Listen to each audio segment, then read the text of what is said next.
Welcome to Not Milk Never Milk. Subscribe if you're lactose intolerant. In this video, I will show how to start a Jeep Grand Cherokee with a dead key fob.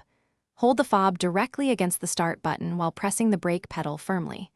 If your model has a hidden physical key slot, insert the metal key and turn to accessory, then to start. Keep doors closed to prevent extra drain. If the vehicle starts, drive gently to recharge the battery and consider replacing the fob batteries. In this video, I will show how to start a Jeep Grand Cherokee with a dead key fob. First, remove the mechanical key from the fob and use it to unlock the driver door. Stand inside, hold the dead fob flat to the center of the push button, and press the brake while pressing the button to start.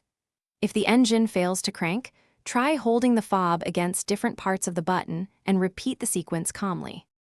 In this video, I will show how to start a Jeep Grand Cherokee with a dead key fob. If the fob technique fails, verify the fob battery and swap in a fresh CR 2032 cell if available. Test a spare fob to confirm the problem is the device and not the vehicle.